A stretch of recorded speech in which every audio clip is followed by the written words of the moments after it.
Se cree que la llegada de los humanos a América fue hace 15 o 20 mil años, y lograron llegar por el estrecho de Bering. Hace 13.000 años empiezan a surgir culturas prehistóricas, como la cultura Clovis, que es famosa por poner piedras afiladas en los palos para cazar mamuts. Esta cultura es de los primeros pobladores de América. Aún así, estudios científicos dicen que hubieron culturas aún más antiguas, pero nada confirmado aún. Por esos tiempos estábamos en plena glaciación global, así que las tribus americanas eran nómadas, por eso cazaban y recolectaban frutos, pero en el 8000 a.C.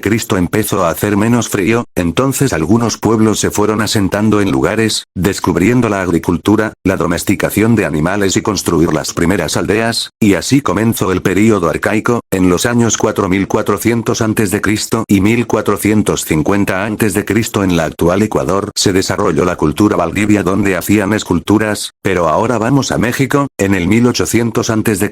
ocurrió algo que daría principio al período formativo o preclásico, los que estaban muy desarrollados, ya que tenían redes comerciales que les permite expandir su cultura a otros lugares de Mesoamérica, y de ahí, vamos a Perú. Entre el 1200 y el 400 a.C., la cultura chavín predominaba en la zona. Los chavines construyeron templos, como el de Huántar, y estos hacían también joyas. Después damos un salto al período clásico de América, donde una ciudad-estado llamada Teotihuacán era de las mayores ciudades de su época, pero fue abandonada en el siglo VII, entonces los mayas aprovecharon esto, mientras que por Bolivia y Perú, la cultura tiahuanaco se salió del Cerber, pero cuando llegó el nuevo milenio, comenzó el período posclásico donde surgieron los grandes imperios, por ejemplo, el Imperio Mexica, el Imperio Inca, que fue el más grande de América, y la Confederación Muisca, que se formó en la actual Colombia. Los primeros imperios eran muy avanzados, con muchos conocimientos en matemáticas y astronomía, y claro, su sustento era el poder militar, que esto podía hacer someter a otros pueblos para sacrificios a sus dioses. Pero un día en 1492, Cristóbal Colón pisa América en nombre de Castilla, creyendo que está en las Indias. Colón hizo más viajes etc., pero después de la llamada Noche Triste, España acaba con el Imperio Mexica. Después cayó el Imperio Inca, que por esos tiempos pasaba una guerra civil entre los hijos del fallecido rey, donde ganó uno. Esto dejó débil al Imperio Inca, lo que hizo más fácil su caída. El hijo que había ganado les ofreció oro, pero los españoles no confiaron y lo terminaron matando, y así España logró hacerse con América, y fin.